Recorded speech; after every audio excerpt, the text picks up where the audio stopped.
Saklaw din ang batas na maipataw ang kaukulang kaparusahan hindi lamang sa mga mastermind kundi pati na ang ilan pang sangkot sa pagpupuslit.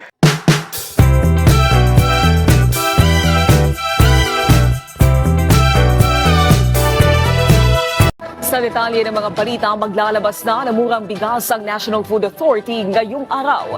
Ibebenta naman ito ng NFA sa mga lugar na mataas ang presyo ng bigas tulad ng San Juan City, Valenzuela, Navotas at Camarines Sur. Ang mga stock ng bigas ay ibebenta sa mga local government units sa pamamagitan ng Food Terminal Incorporated sa halagang 33 pesos bawat kilo. Maaari namang ibenta ng tig 35 pesos bawat kilo ang bigas ng iba pang ahensya ng pamahalaan at mga government-owned and controlled corporations.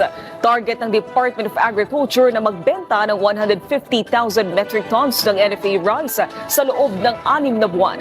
Pinayagan ng Department of Agriculture ang paglalabas ng non-regular stock ng NFA kasunod ng deklarasyon ng National Food Security Emergency sa bansa. Kaugnay ng balitang yan, alamin natin ang sitwasyon sa imbakan ng bigas ng NFA sa Valenzuela City. May balitang pambansa si Vel Custodio live. Naomi, ngayon na i-release ang mga NFA rice stock sa mga local government units na nagpakita ng kanilang interes para bumili ng NFA rice stocks. Kasunod ito ng deklarasyon ng National Food Security Emergency sa bigas. Nakatakdang i-release ng Department of Agriculture sa pamamagitan ng Food Terminal Incorporated o FTI ang bigas ng National Food Authority sa mga lokal na pamahalaan. Pangungunahan ni DA Secretary Francisco Tio Laurel Jr. at NFA Administrator Dr. Larry Del Rosario Lacson ang turnover ng bigas sa mga LGUs. Dadalo mamaya ang mga kinatawan ng lokal na pamahalaan na nauna nang nag-signify para bumili ng NFA rice, kabilang ang Mayor ng San Juan, Valenzuela, Navotas at Governor ng Camarines Sur. Matatanda ang pinayagan ng DA ang paglalabas ng non-regular stocks ng NFA kasunod ng deklarasyon ng National Food Security Emergency sa bansa. Layon nitong pababain ang presyo ng bigas sa merkado at paluwagin ang mga bodega ng NFA para bigyang daan ng mga papasok na lokal na ani ng mga magsasaka. Ibibenta ang NFA rice ng 33 pesos kada kilo sa mga LGU habang maaari itong maibenta ng mga LGU, government agencies at GOCC sa mga mamimili ng hanggang 35 pesos per kilo. 150,000 metric tons ang NFA rice ang target maibenta ng DA sa loob ng 6 na buwan.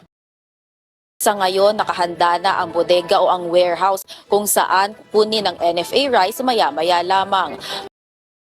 Samantala, ibinida ni Pangulong Ferdinand R. Marcos Jr. ang mas pinabuting mga programa ng Department of Social Welfare and Development sa publiko kasabay ng ika-74 na anibersaryo ng tanggapan. Sa kanyang pagdalo sa ika-74 na anibersaryo ng Department of Social Welfare and Development, iginiit ni Pangulong Ferdinand R. Marcos Jr. na magpapatuloy ang pamahalaan sa paghahatid ng serbisyo sa pamamagitan ng mga bagong development model na siyang magsisilbing blueprint para sa pagpapaunlad ng buhay ng pamilyang Pilipino. Mismong ang Pangulo ang nanguna sa paglulunsad ng Pamilya sa Bagong Pilipinas na naglalaman ng programa at serbisyo na magbibigay gabay sa pagpapataas ng antas ng pamumuhay ng mga benepisyaryo ng DSWD. Layunin nito na ipakilala ang mga programa na hindi lamang tumutuon sa pinansyal na tulong, kundi pati na rin sa psychosocial interventions, care at residential facilities para sa iba't ibang sektor ng lipunan. This initiative aims to strengthen family development and welfare in every stage of life, recognizing that nurturing households are the cornerstone of a thriving nation. Sa programang ito, susuriin natin ang kalagayan ng bawat pamilya upang matukoy ang kanilang tunay na pangangailangan. Kasabay nito, ipapatupad natin ang mga angkop na kalinga upang matiyak ang tulong ng gobyerno na wasto, sapat at tumutugon sa kanilang mga sitwasyon. Pinasinayaan din ng HELPS o Harmonized Electronic License and Permit System, isang online platform para sa mas madaling registration, accreditation at pagkuha ng lisensya ng mga Social Welfare and Development Agency o SWDA. Sa pamamagitan nito, bumaba na sa 12 stages na lamang ang kanilang dadaanan mula sa dating 49. Kaya kung dati ay 6 na buwan ang kanilang ginugugol sa pagproseso, tatagal na lamang ito ng 7 araw. Inilunsad din ng MTA o Minors Traveling Abroad Systems para sa online application ng mga minor de edad na nagdanais lumabas ng bansa. Tinitiyak nito ang kaligtasan at kapakanan ng mga batang Pilipinong bumabiyahe sa iba't ibang bansa. These endeavors reflect a government that listens and that responds, a government that evolves to meet the needs of its people.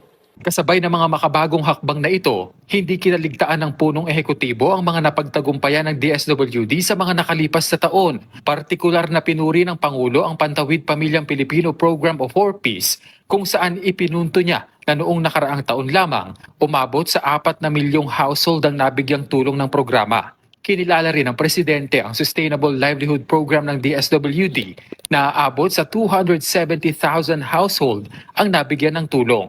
Ipinunto rin niya ang mabilis na pagtugon ng ahensya sa mga kalamidad sa pamamagitan ng maayos na paggamit ng Quick Response Fund nito.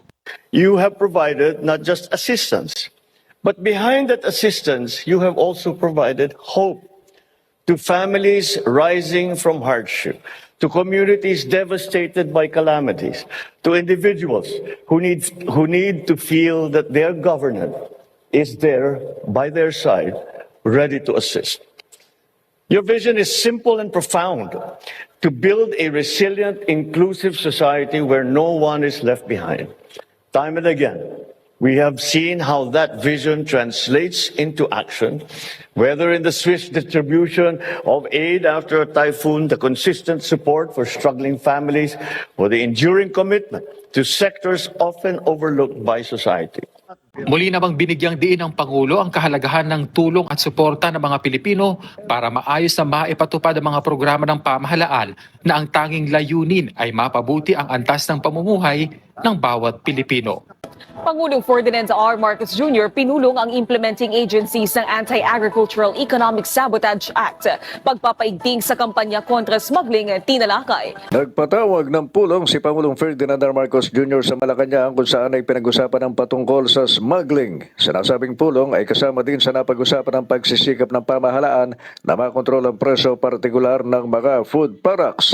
September 26, 2024 nang niligdaan ng Pangulo ang Anti-Agricultural Economic Sabotage Act na dito ay inaasang may patutupad ang mga epektibong hakbang para maiwasan ang pagpasok ng mga smuggled na produktong agrikultura, ganon din ang matiyak na may patutupad ang may kinalaman sa tamang pagbabayad ng buwis at taripa. Saklaw din ang batas na maipataw ang kaukulang kaparusahan hindi lamang sa mga mastermind kundi pati na ang ilan pang sangkot sa pagpupuslit ng mga agricultural products.